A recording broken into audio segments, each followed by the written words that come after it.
live once again. Welcome everybody to season 2, episode 9 of Maker That Money, the podcast where we talk about turning your hobby into your jobby.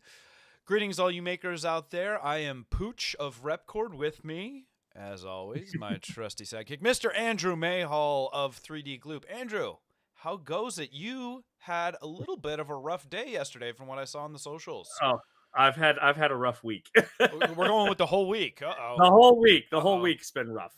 What happened for those who haven't been tuned in to your Twitter feed? Oh, well, shoot. Yesterday we had some golf ball size hail come down for about almost an hour straight. Guys, I saw it. It was legit golf ball size. Like, I can't Like, imagine. If you were outside amongst that, you'd been, like, bludgeoned to death, yep. it would seem. Yeah. You said people were actually hospitalized? I mean, this is Some crazy. people were hospitalized, like in tens of thousands of dollars of damage to my house alone, let alone all of the houses in the neighborhood. That's, So, man, my heart goes. That's just, and it was a freak thing. Is this yep. this is not common where you are? I mean, thunderstorms are common. We're coming up into that thunderstorm season. You know, being in the Midwest, we're not inside that tornado alley, but tornado alley adjacent, if you will. Wow. Yeah. So, lots of rain, lots of wind. Some pretty powerful thunderstorms that can develop out of virtually nowhere, and that's what this was. It was just rain as the forecast, and then it turned into a severe thunderstorm. So, Jeez. yeah. Well, I'm glad you're okay, but it sounds like the house needs some attention, Well, huh? that's what insurance is for. It's one of those things. It's out of my control, so I can't really worry about it other than just enjoy it while it enjoy the craziness while it's happening. Wow. Sit back and watch, right? Yeah, I guess so. I guess that's the right attitude to have. Which is a great segue to our topic today. Honestly, we wanted to talk about reframing, Mhm. which I think is a really interesting technique. I feel like I've studied it in psychology and just in watching people and how they go through life, taking things. So for those who aren't familiar with the concept of reframing, it's basically what it sounds like. It's take something and change the way that you look at it or you think Mhm. about it. And it's a particularly important tool in my opinion, Mhm. in business, because it really contributes to the quality of the interactions that you're having with your customers, your clients, your vendors, all of that stuff. We've said many times before that as a small business owner, you have to learn to love the taste of your own blood. You are constantly assaulted with just what feels like awful things, be it a hailstorm or Yep. prices getting jacked up, or somebody being out of stock on something, or an employee falling off of the roof, or whatever it might be. And it gets really easy to let all that negative energy in. Yep. So when we talk about reframing, it's almost like some of the armor, some of the tactics that we use to one, be more resilient, Mhm. and two, I think, keep ourselves energized in the way that we need to for the long battle ahead. So we'll dive in a bit more on that in a second, but let's, in the spirit of reframing, let's make sure we do our wins for the week here. So you led with some brutal stuff, but the Yeah. benefit is that it makes that silver lining look oh so much Mhm. sweeter. And I know there was some silver linings for you, my friend. Tell us about your Yeah. wins this I week. mean, I think for this week, I want to focus on the previous week. We didn't have a chance to do the podcast last week. But I think one of the big wins. Hopefully, many people saw it. I got to do a cameo in Joel's video. Talk about some I science, saw do that. It some was deep amazing. dives. Yeah. So I think that was a win. Yeah, just when I could talk about science and share it with the world. I loved it so much. I was actually with Joel when he was putting the edit together and helping him work on his shop at his new place, which is awesome, Hmm. by the way. I hope you get to see it soon. Hmm. But he showed me that, and I have to tell you, man, Your energy was fantastic for that. You delivered well. Thank you. I assume everything you said was correct. I did not fact check it, but you've never disappointed with your intelligence around a myriad number of subjects, and so it was probably a soft toss for you to handle. But it was well done, and I loved it, and I loved the video. It was great. For those It who was a haven't seen it, fantastic video. go check it Yeah. out. It's in the zeitgeist right now. The airless basketballs in Mhm. 3D printing land. We've seen a number of creators cover it, and it's a fun little project and stuff. And I still, much to my son's chagrin, have not printed one yet. But I will. He's all basketball these days and stuff too. So Yeah. it'll have to happen. I was kind of waiting to see like what the results were. I was really encouraged to see What's the that best one? that Uncle Jesse did some interesting pseudoscience around where he Oh took my gosh. his and he just did like a gloop dip on it, Mhm. which Yep. was like it was. And was that Yep. his idea or your idea? Or That was his it was idea. his He shot idea? me a text and he's like, "Hey, can I gloop a basketball?" And I said, "Oh God." And I never heard the follow up if it's still intact or did it? What ended up I happening with it? Did it I break? mean, everything he told me is it bounced really I mean, well. it bounced So great.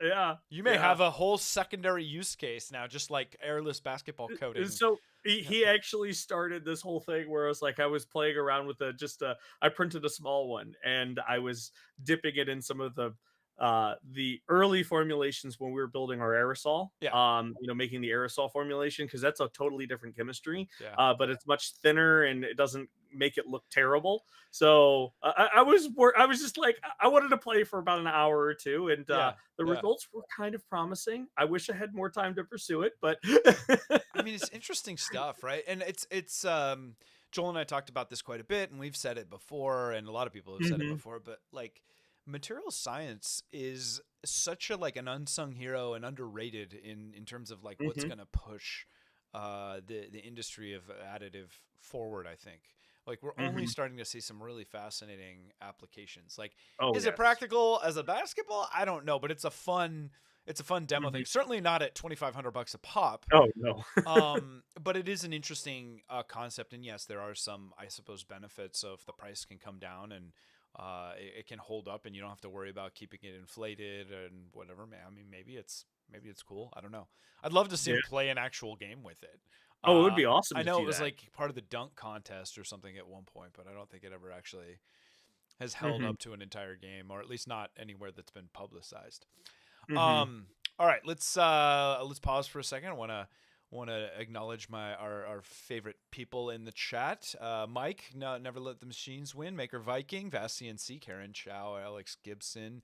Good to see all of you. Thank you for joining us this morning. Yes, Alex, I know we do observe strange daylight savings tendencies, and the rumor has been that it's going to go away, but it still hasn't happened yet, and it's not I sure if thought it's that going to was go supposed to away or be it's in going to. 2024. I did too. I don't know, man. I'm just like doing what I'm told or whatever Just my phone says to do at this point. yeah, You know. yeah.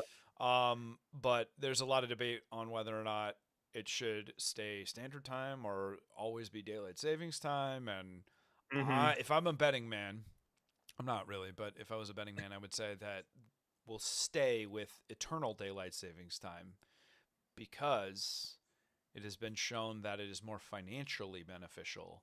And we are a mhm. capitalist society, dang it, and we will find ways to make as much money as possible.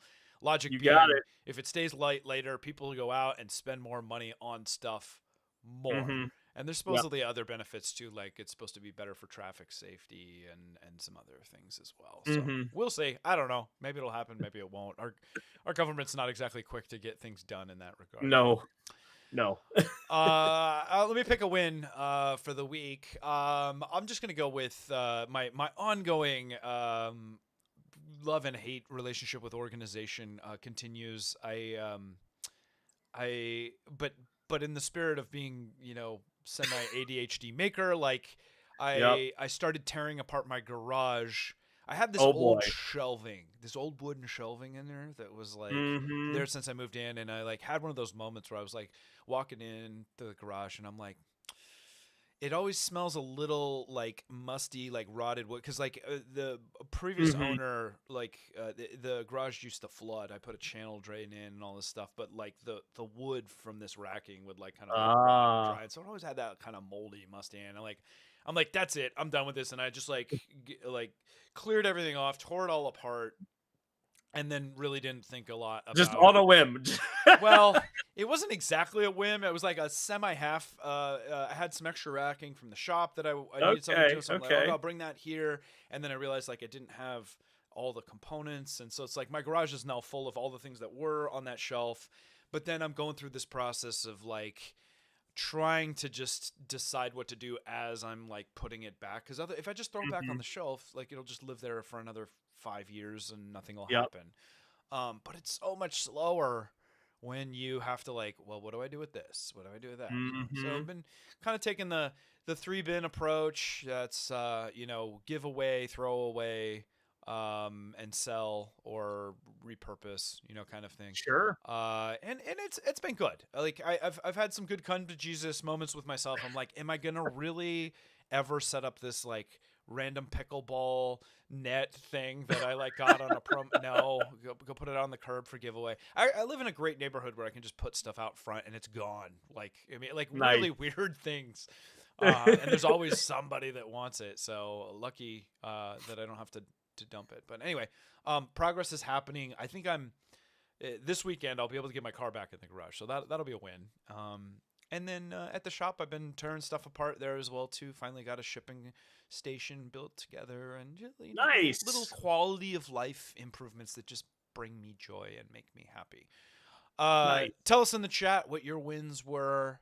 What has brought you joy this week or these past weeks, and how are you continuing to march forward uh, in your journey, whether it's with the business or just as a maker doing this for fun. All right, time to dive in on the meat and potatoes. Andrew, reframing. Now, Hmm. is this a tool you would say that you use often, or wish that you would use more, or still need to learn more about? Where are you on the concept of reframing? I think it's a tool that I have known about, but it's not something that I have been particularly good at wielding Hmm. correctly, I should say. Um, Elaborate. I'll so turn on the I heater mean, while you're doing in my younger years, not that I'm old, you know, that. I Young would bucks. have a tendency to just kind of look at the things that are coming at me and just take them at face value, and react. In many cases, reacting to inputs or stimulus that is coming to you just directly is not the best thing. Sometimes you need to take a step back, you need to think through these things and reframe it, because it might not be everything that it seems.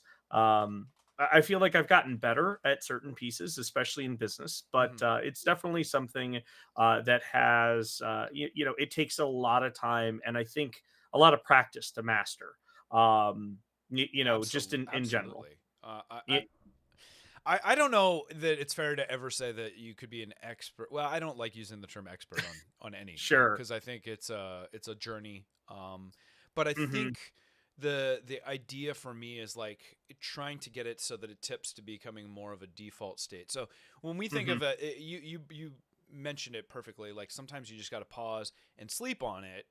Hmm. And that at least allows you to get to a mental state where you can see things in a different light, right? Yep. Don't be so reactive. We live in this like world of immediate response. Yep. We look in social media, and our feed is flying by, and if we engage, it's oftentimes just the first thing out of our mouth without much consideration with like Hmm. to whether it was a good thing to say or not a good thing to say.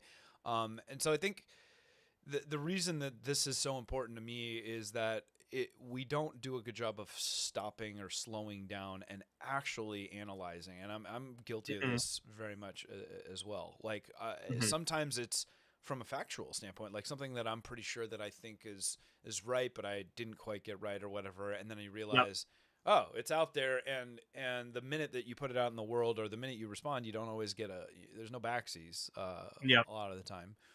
So depending on what it is, the stakes may not be that high. It may not be a big deal. Hmm. Um, but over time, the way that you respond is the the fabric of your character that a lot of people will start to Oh, absolutely.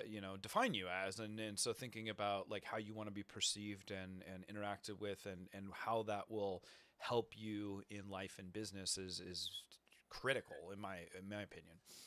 Well, one of the things that kind of was, an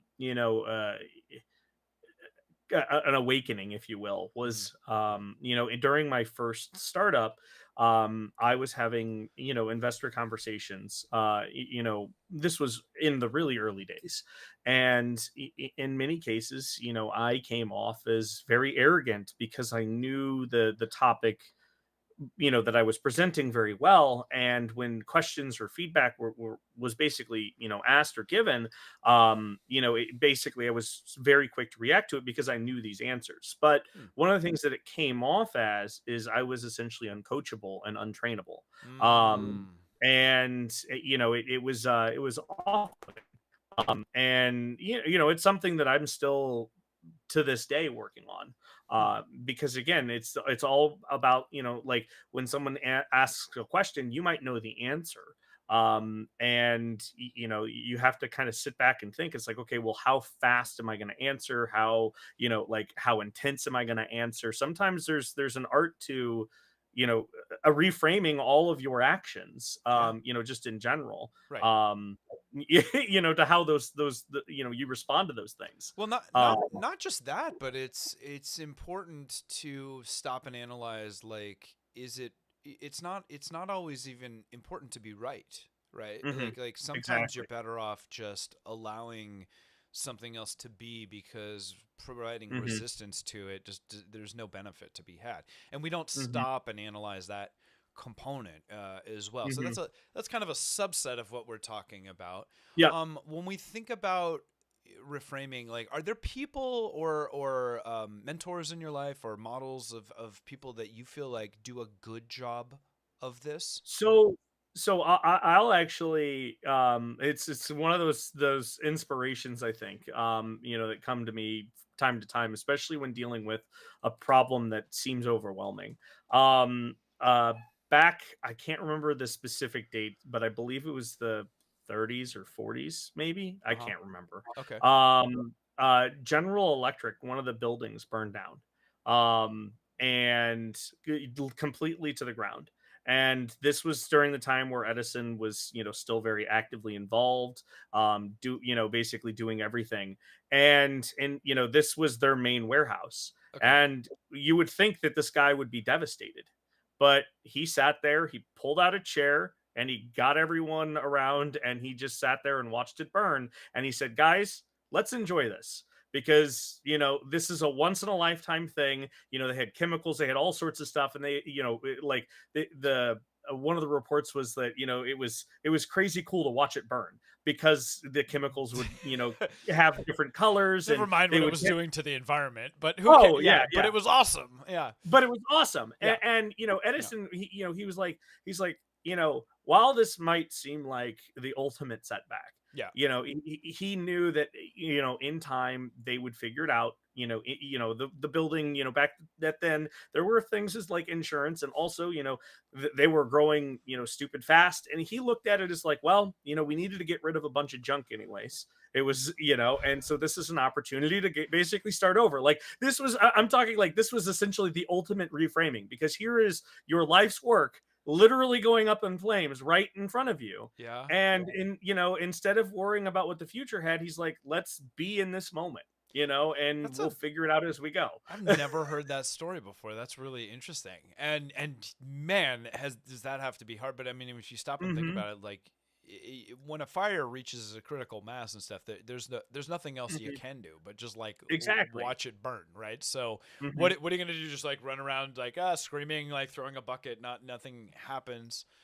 Yep. Wow. So Oh, well. That's a great story. Okay, so now it makes me wonder, like, what are the moments in my life that have really Mhm. been actually like you're witnessing a fire, and Yeah. like let's take this as an opportunity to like think about the phoenix that's going to rise from it afterward. Exactly. Well, I mean, like I can remember literally just yesterday, when we had this ridiculous hailstorm, we park our cars outside, and my wife was, very upset because her car was just, we could see it getting damaged right in front of us. And it's Mm-hmm. like, Mm-hmm. listen, dear, like at this point, just enjoy the ridiculousness of this hail. Like, I know it seems crazy, but at the end of the day, like, there's nothing you can do. Like, you can't take anything out there to undo that damage. You can't prevent it from getting more damage because you're going to risk yourself.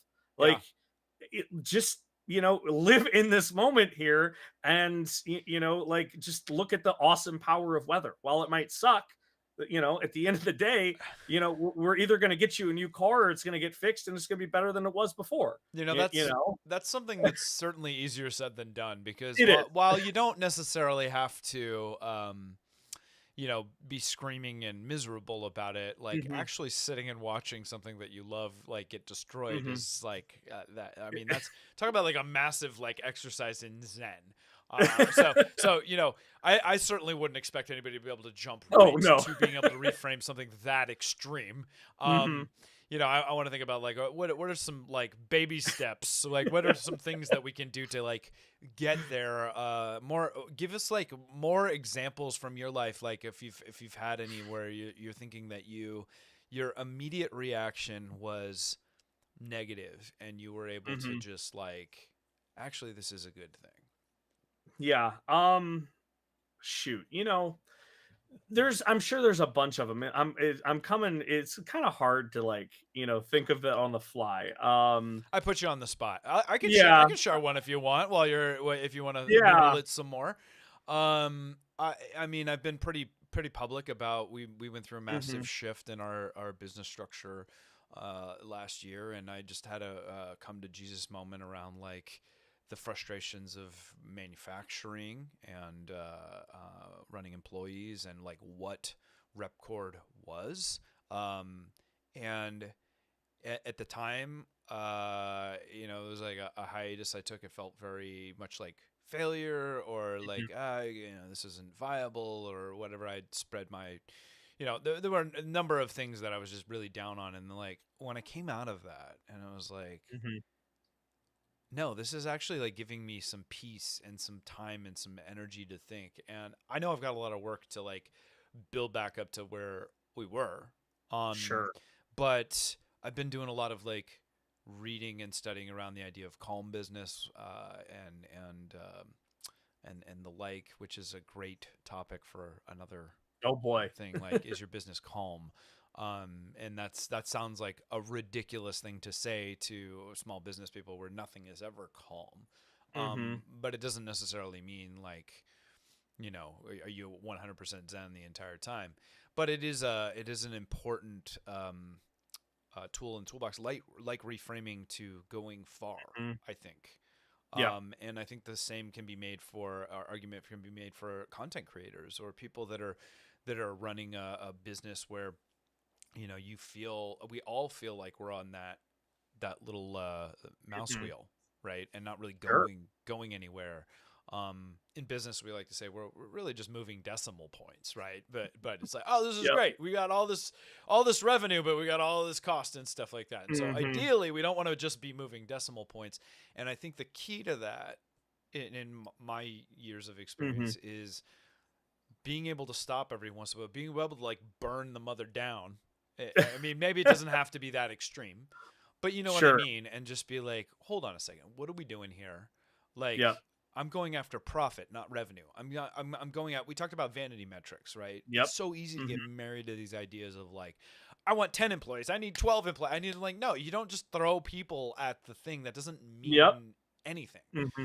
Yep. A lot of times it just means you're more and more and more stressed, and Hmm. potentially more prone to failure. So what Yep. is we talk about these things because we start looking at sustainability and long-term planning and all the things that Hmm. like when you're first getting started, like that just seems so far away and so ridiculous to look at. But like this is the shift. And I've felt Hmm. so much better. I've been so much healthier. It's allowed me some time and some space. And yeah, revenue is way down, but my costs are way, way, way down as well. And Hmm. it's okay. It's Yep. okay.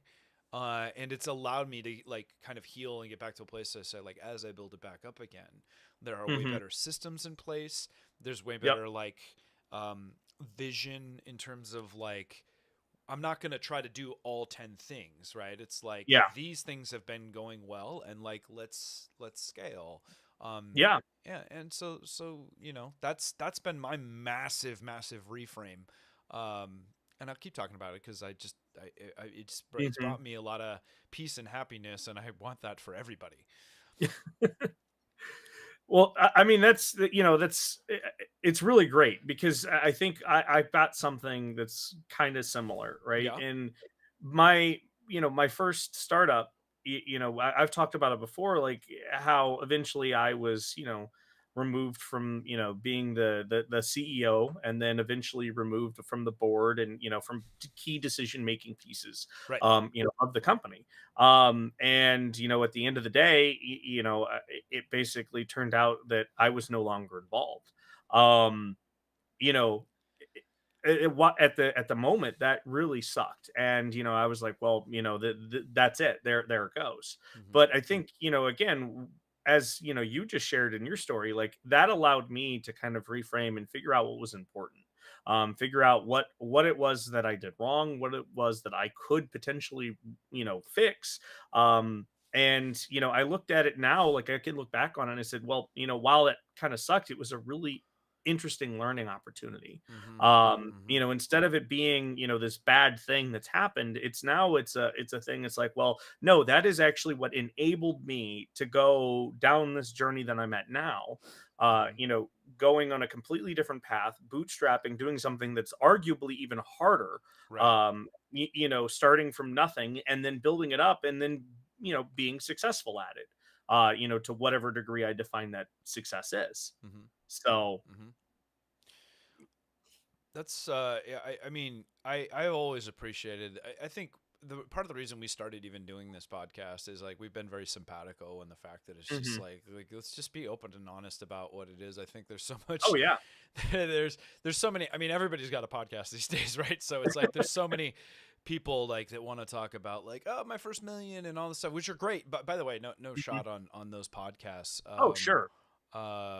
But a lot of it is disingenuine to the journey that sometimes the answer isn't always like scale and Mhm. do that, and it's not always going to be the first thing that you started with Well, either. So yeah, we say, many times before, it's like, in many cases, you need to sit down and write down or do some planning of what it is that you want out of your journey.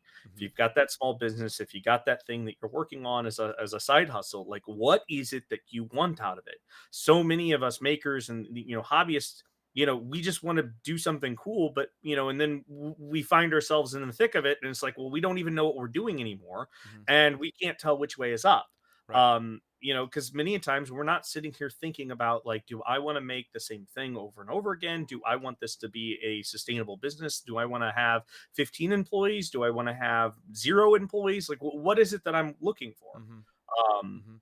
And then being honest with yourself, and then also at the same time, you can't compare yourself to others, in their journey. So hard though. I mean, It again, we're just masters of easier said than done here.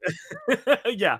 Well, I mean, I think that there's something to be said about this in the terms of reframing as well. Like, Mm, what we will hear these vanity metrics, these the startups secured X million of yeah, funding, yeah. or companies doing X, Y, or Z, and it's so cool and inspiring. And yet we look at our own self and we're like, well, we're not here, we're not, we haven't done this, we haven't been able to make it this far. And it's like, I think in many cases it could be said to take a step back and reframe that and just say, well, what we don't see is the 5 years of hard work that other company did, the numbers of sleepless nights and Yeah, stress and pain that they've gone through to achieve this. right. We're only seeing it in the best light. Yeah. Um, Yeah. Yeah. and this is just an opportunity for us to like, well, at some point, if we keep at it, we keep going in the direction we're going, like we can achieve those same things, Yeah. if that's what we want. I mean, it is very much a journey of self-discovery. First of all, like you're gonna have to decide like what kind of leader you are, what kind of owner you are. Hmm. A lot of the wisdom that's out there is always talking about like, oh, you want to move to working on the business, not in the business, Hmm. which I can appreciate. But you know what? A lot of people get a lot of joy about being hands on and being on the floor. Like so, Hmm. while you could tell a CEO, hey, you shouldn't really be doing this. It's like, well, if that's what's keeping them sane and bringing them joy and making them feel Hmm. connected to the business, like who are we to say? Um, Exactly. that's an interesting side of the whole thing. I wanted to I wanted to talk about customer experience because I think I've seen a lot of opportunity for reframing there, Hmm. and that's where I've applied a lot of it in my experience. Sure. We oftentimes, um, sometimes unwisely so, will open up like email in the morning, maybe Hmm. before coffee or not. I highly recommend after.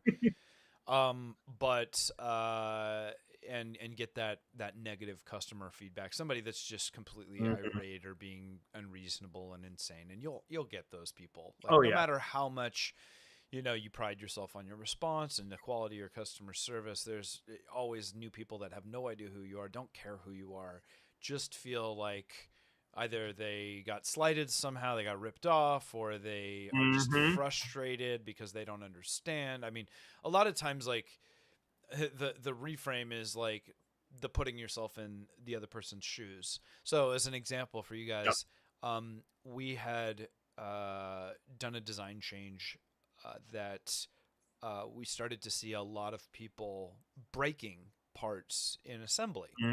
Hmm. Um, and you know, uh, this was a really frustrating process because multiple places on the build guide, like putting big bright red stickers on the panels themselves, like do not press on this, like make sure you're reading these directions, like if you're doing Hmm. this properly you won't break it. And still people just don't read, right? And like Yep.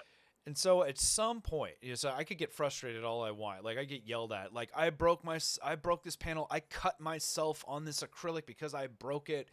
And you can argue it's Hmm. like they don't take accountability. There's Yep. entitlement, all this stuff. But when I finally stopped and I said, "Look, this is obviously one. It's been happening enough where it's like clearly a problem. Yep. Like that no amount of warning labels or whatever are gonna do." Was So I'm going to like, solve this thing, so or so not the this correct is way to solve it's it. not the correct way to solve it. So Hmm. I stop and I'm like, okay, I would probably do the same thing. I always put stuff together without reading directions, because I'm Hmm. better than the directions. Not Hmm. the rest of you aren't, but I am. And so I'm like, okay, yeah, I would absolutely try that. I would break that, and if I cut myself or if I broke it and I have no way to, and now I've got to pay for one or whatever, yeah, I'd be frustrated too. Okay. And so my first does my first desired response was, of course, like, did you read the warning label? Did you follow the directions and all this stuff? And I'm like, Hmm. no benefit from any of that. Like, um, and I responded to one of the last people that was pissed, and I said, like, I'm incredibly sorry that happened to you. We are learning. We're constantly tweaking our designs. We take pride on continuous improvement. Hmm. Um, I really appreciate you taking the time to share this and whatnot. I'm happy to send you a replacement panel, and we're redoing the design of this so that this doesn't happen Hmm. in the future. Um, it's also a liability thing that I hadn't considered. While it would be the burden of proof would be like on like, well, if you're not following directions, you break yourself, you cut yourself. Like, is Yeah. it outside the realm of possibility of getting sued over? No, I mean not in the country we live in. Like Mhm. it could Yeah. happen. And so I'm like, this was actually a gift because maybe this guy, he was just frustrated, but the next person Mm-hmm. may have Yeah. nothing better to do than to bust open a frivolous lawsuit on me for, cutting himself on something because we didn't do the proper warning label. I mean, we've seen the Mm-hmm. McDonald's, Yep. lawsuit for I mean, scalding have you coffee, taken a and look at our warning label? the whole bottle is warning label. It's lucky that you get the logo on there sometimes, man. Yeah. Yeah. Yeah. But Yeah. anyway, the reframe is like, no, the right thing to do here is not Mm-hmm. to expect better of people. it's to find a way to make it more bulletproof. I don't Mm-hmm. think bulletproof. I don't think anything is ever bulletproof, but Yeah. and so sometimes you gotta eat some crow and go back. And I think we got to a better place. It made me come up with a whole It's new great. plug design. We implemented some twist locks where it's like you don't even have to press on anything anymore. Like the potential of breaking things is That's awesome. greatly reduced, and so it's got us to a new design thinking and stuff like that. And Mm-hmm. so good. Yeah. I mean, it's interesting because I could see some areas that I could totally use some improvement on, especially right now. We have been going through explosive growth, and week after week, things keep getting more and more behind. Unfortunately, simply because I can't get enough product made. Um, and we're starting to get customers that are upset, they're complaining, and rightfully so. But also, like how I've been handling it is like, well, like there's a checkout notice and you have to acknowledge like it's going to take right now the current lead time is 5 to 7 business days, like I can't do anything for you. Yeah. Yeah. And I think now it's I could definitely do better at softening that, understand like, hey, we understand like you want the product. There's a lot of other people in line too who are working to you Gimme, know gimme Gloop yeah, now. Yeah. yeah, Yeah. yeah, yep. So yeah, I know that there are like I said earlier, like I am far from being like wielding this tool correctly. Well, as a business owner, probably one of the hardest things you have to do is like leave money on the table sometimes. Hmm. It is Yeah. just like it just that sticks that knife in and just twists it a little bit because you're like, oh man, I Yeah. really like I could get that done. Like I can find a way, Hmm.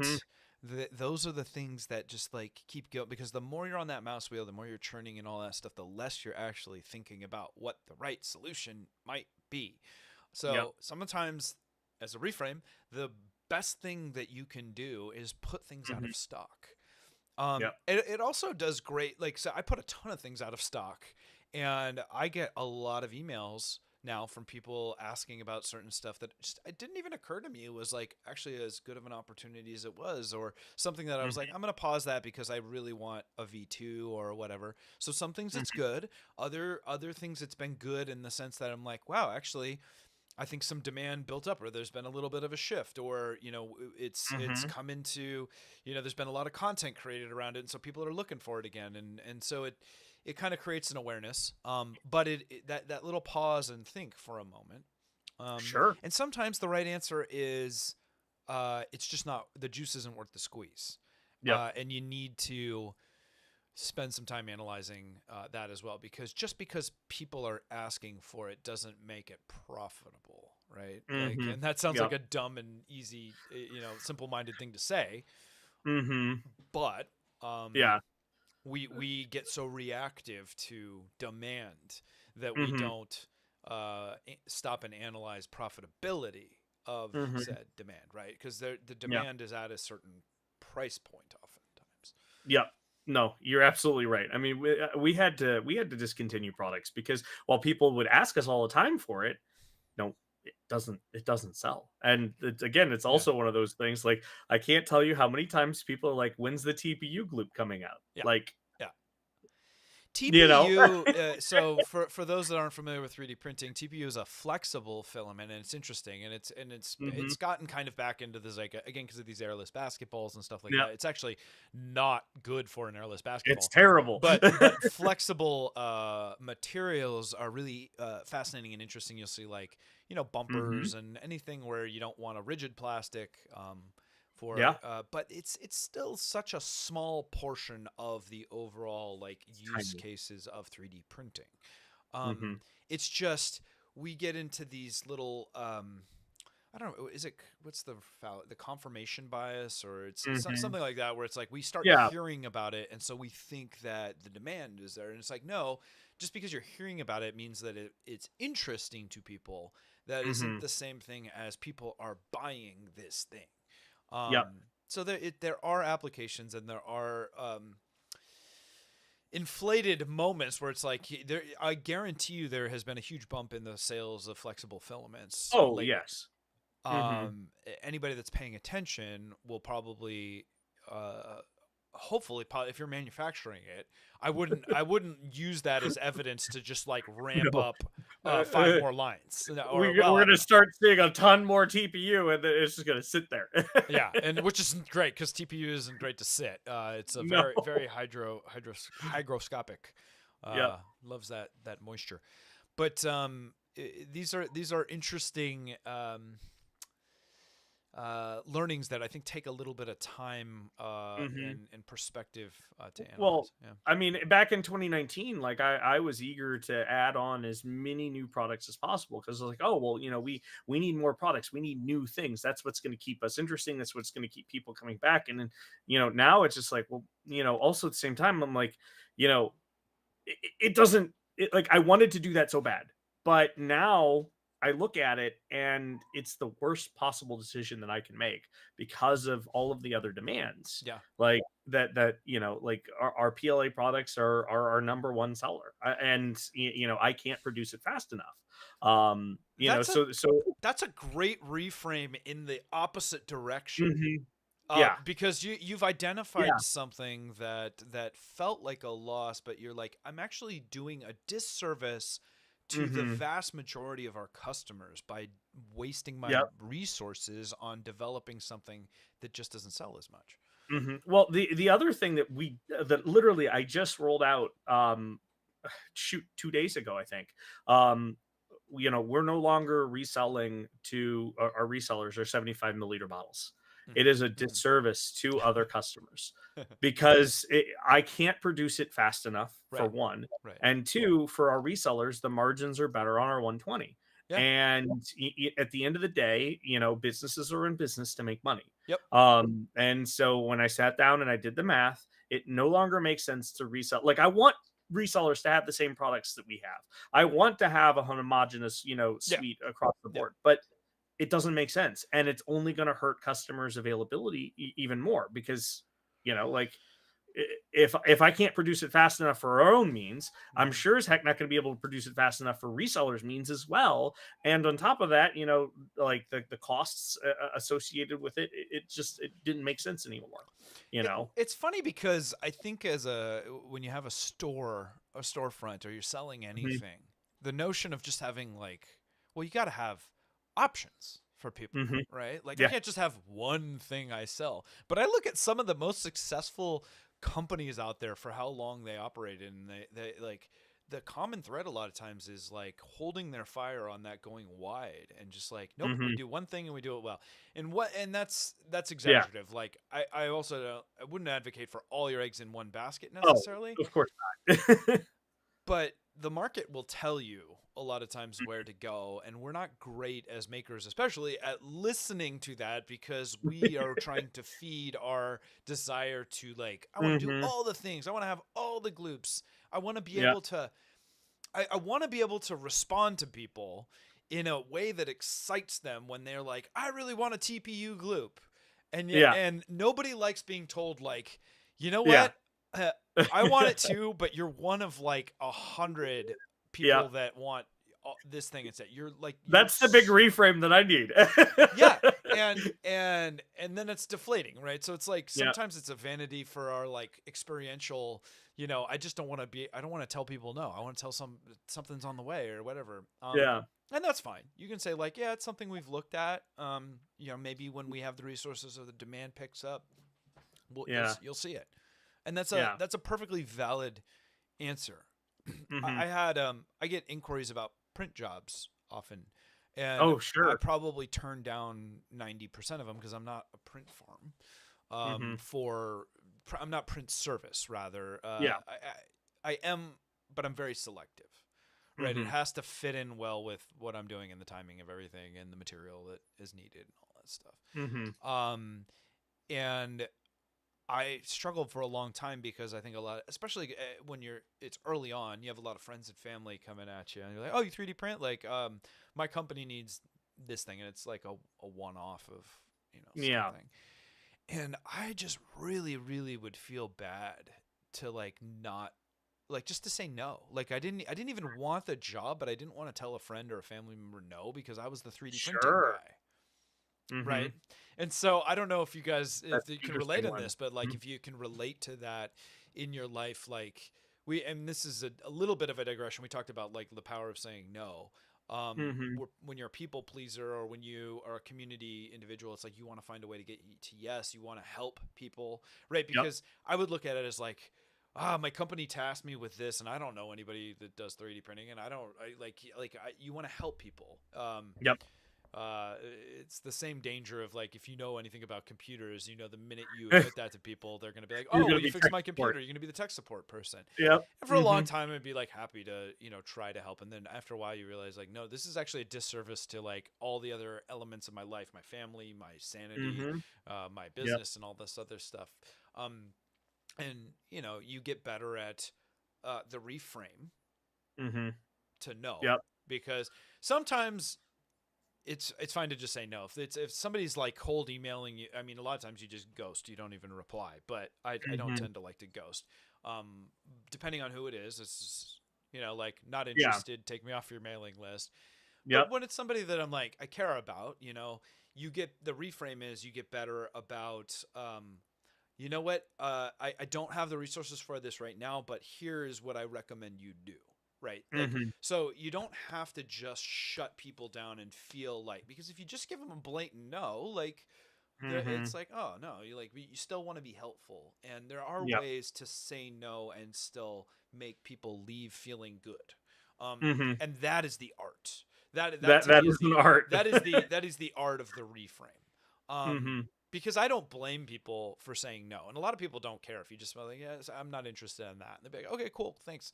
Hmm. Um, I've never been the kind of person that's been good at that, and so it's a no but, right? Like, so Hmm. how do I add that on? Yeah. And I've told you, our common friend Joel Telling, I feel like he's just like a master of that. Like, yeah, He look, is a man, I just master. love watching the way that this guy's mind work. And when I was up there last week, 2 weeks last week, I'd be like, how would you have handled this scenario? I got asked this or whatever, and he probably got tired of me even like quizzing him on this stuff. But it was so fascinating to me. I'm like, oh yeah, okay. What's the Joel answer to this? Because he's What's the just Joel answer? so What would Joel good. do? The WWJD. No, I'm not kidding, man. He's just so good because he's such an energized, optimistic Hmm. individual, and I think that's why Yep. if you look at the people in your lives, I don't want to speak for everybody, Hmm. but for me, the ones that I gravitate toward are the ones that have that energy, that compassion, Sure. that desire to help. Hmm. Um, Joel's common response when he gets asked about, hey, I'm interested in starting a YouTube channel. Yeah, probably one of his number one questions he gets, or next to 3D printing. Hey, I'm Hmm. interested in a YouTube channel. Will you come on and collab with me and whatever from random strangers and stuff. Yeah. Um, and clearly he's getting approached by a ton of people, and it's like, you know what? I don't have the ability to do that right now, but I'm excited for you to do this. I think you should absolutely go for it. And when you do, let me know so I can follow you or I can do whatever. Hmm. And everybody's like, okay, cool. Like, and it's just such a good response, and it costs him nothing. It's Yep. just like, but I'll hear that and I'll like whether it's that response or another one, and I'm like, well, duh, like it's just of course that's how you should be able to Yeah. respond to people. Yeah. But it's not easy for probably the majority of us. I don't know. What do you think? I mean, I can tell you it wouldn't come to my mind, at all. Yeah. Like, yeah, it's one of those things where, I mean, shoot, we were talking the last episode is like make your default no, and it's like, well, yeah, my default I might know. be no now. Wait a minute, you just told us to make the default no. Now you're telling us to like come up with it. But it's not Yeah, make a default no but, yeah, it's like a if no you but, it's a or no. no Yeah, we gotta and. add the but. Yeah, Yeah. and improv, like the and. Yeah, It's yes and. No yeah. but. Okay. But there is I think this is a very important distinction. Hmm. Because that little that like I said, it's a defining characteristic of the people Hmm. that like create the energy that like other Hmm. people want gravitate toward. Oh yeah. It, Well, I mean, that I've to observed. be excited, to walk away from someone telling you no and to be excited like Yeah. about being told no is like incredible for one. Like Well, and the interesting point on that is it's not hmm.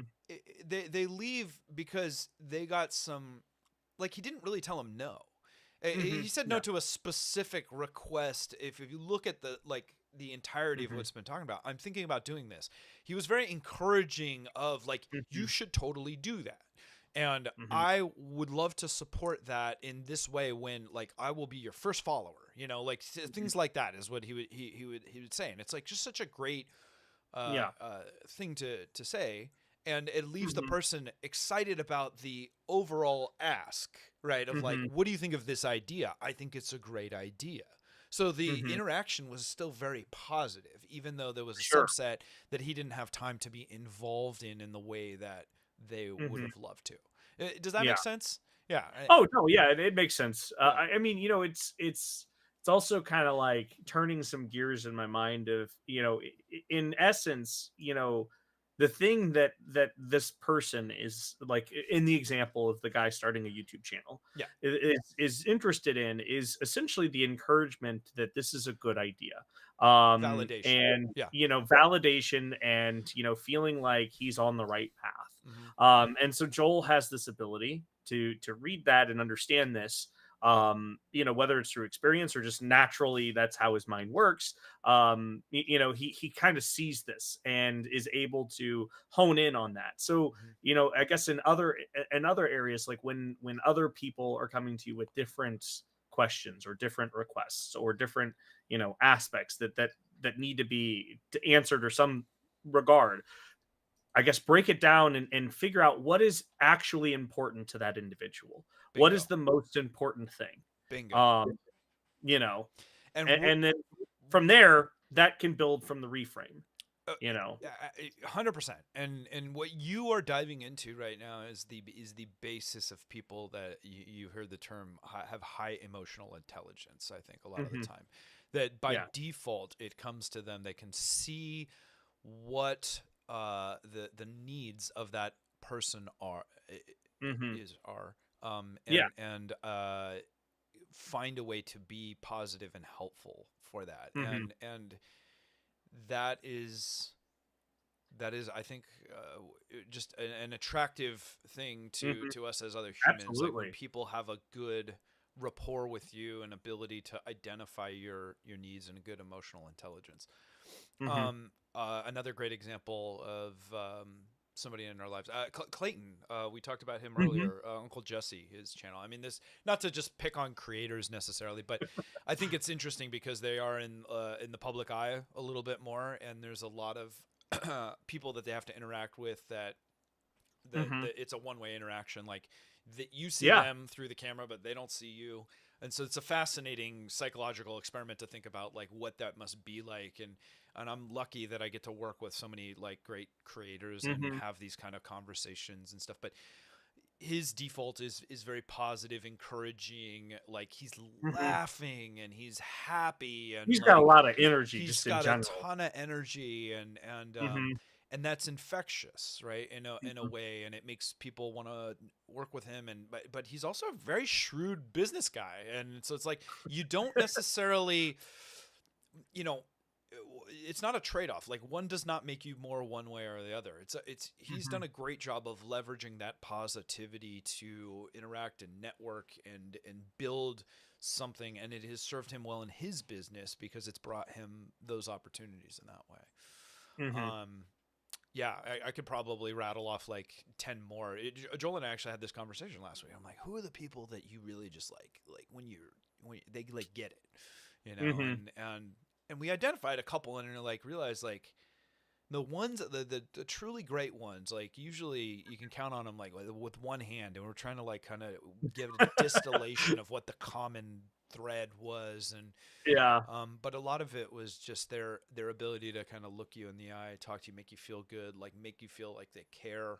Um, and the really really good ones are the ones that can do that, and they make you feel known. They don't know you, and they can still spread their time well between all of the people that they have to interact with. Like that is a. Mm-hmm. I mean, I just feel drained thinking about that. What it must Yeah. be like watching some of these people. Like I was at a con, you watch Chris Evans, or some of these celebrities that are there signing, and like day and the entire day having to interact with people and be Mm-hmm. happy about it, and all that. And Oh yeah. it feels like it would be very draining, but it's really neat to watch people work in that way sometimes. So I don't know. We could go on and on and on about this. Oh yeah. It's time to start wrapping up the reframe. I think you gave some good example. We gave some good Mm-hmm. examples, Yeah. some tips in terms of things. I think if I were to break it down to one thing, just for people to Mm-hmm. leave with and thinking about like how to be better at reframing, um, it's the slowdown, it's the stop, Mm-hmm. it's the sleep on it sometimes. Like Mm-hmm. my fear with the customer emails and stuff was like, well, I got to respond right away because like my responsiveness is what I'm known for. Yep. And that's great when it's an easy, triage though. So, Mm-hmm. so it's okay because you're going to have a bunch of emails. It's like, Yep. if there's one that's a tough one, like let's put that in the bin. Like I'm gonna sit on this one for a second, even if I think I know what the answer is. There's a lot of Mm-hmm. times like I kind of know, but it takes a Sure. while for the words to come around. So I'm gonna put that over here for a second. I'm gonna do Mm-hmm. all the easy ones, and then I'm gonna come back to this. And that slowing it down will Mm-hmm. oftentimes, even just going through the course of your day and allowing other Mm-hmm. energies in. I don't know. This sounds like super Yeah. like We're retreaty. Yeah. I was gonna say we're getting into a program here of Yeah. almost a cult like Yeah. follow. Letting other like inspiration in or Hmm. whatever, like oftentimes the reframe will come to you, is my point, if you just sit Sure. on it for a second and be like, actually this is the way I need to do it. And sometimes it Hmm. just takes going through a couple more hours of your day, or sleeping on it and waking up in a better frame of I could mind, totally see that. Hmm. to get that distillation out. Hmm. Last minute tips from you. I mean, for me, I think what's helped in the past, and what I find myself doing more frequently, is essentially kind of dissecting on bigger issues. Is dissecting them into smaller and smaller pieces, and understanding why I feel the way that I feel. Because most of the time, whatever has happened, it triggers an emotional reaction in us. We are emotional creatures. And so I think having a better understanding of what it is that's triggering that emotion in you Yeah. could lead to, basically understanding or meeting the other person where they are, as well, especially on when there are disagreements or there are, potential, like sticking points between two parties. Hmm. Um, you know, Yeah. so I think it just comes back to, spending a little bit of time. Again, like you said, slowing down. But and I think my case, I was being a little bit more active on, understanding what it is that I'm feeling, or understanding what it is that they're feeling, and putting myself in that position, Yeah. so that I can then sort of make the or get a better perspective or a bigger picture. Sure. So, Yeah, the walk a mile in the customer's shoes, the vendor's shoes, whoever it might be, mhm, yep. always a good exercise. Hard, right? But Mhm, again, oftentimes a reframe helps when you have a persona that you're trying to become. So I think if you're like, wait, if I'm the customer, how do I feel mhm. about this? Great, great advice. Yeah, I mean, all in all, I would encourage everybody, whether it's in business or in their personal life, to try to take the next thing that feels negative. Because I mean, oh man, on a weekly basis, there's just so many things that are just like, ugh, I don't want to deal with this. I don't want to deal with that. Oh, this is my son did this, or my wife did this, or whatever. And like your homework Mm-hmm. assignment is, how do I reframe this so that Mm-hmm. instead of getting drawn into this argument or Yep. feeding the negativity, this energy that's just going to put you on that path, Yep. like you don't even want to engage with that because you don't have time to waste with that, Mm-hmm. right? Yep. So this is truly an important tool, guys, because it's an investment not just in your sanity, but in your like your time and efficiency. Like, I don't know about you, Mm-hmm. Andrew, but for me, like when my mind locks onto something and dwells on something, um, it's very disruptive to the rest of my day. Interesting. Mm-hmm. It can be. Like I have Mm-hmm. a really hard time letting go of those things, and the things that get locked in there most are typically like a negative energy component, like something Sure. like, oh, that guy yelled at me, or this is whatever, whatever it Yeah, I is. can see that. Mm-hmm. And I just let that linger way too long, and it saps me of energy and productivity and all the things that I need to, like, I very much need to get through my day. Um, so you gotta arm yourself with the weapons that you need to Mm-hmm. allow that not to happen, because it is a disservice to the rest of you and your life, as you've said earlier. Sure. Mm-hmm. I feel like we got really spiritual Zen energy. We talked a lot about that kind of stuff. Like, it's not my typical mo, but it is the overlap of the psychological with the business, and like how it's all intertwined.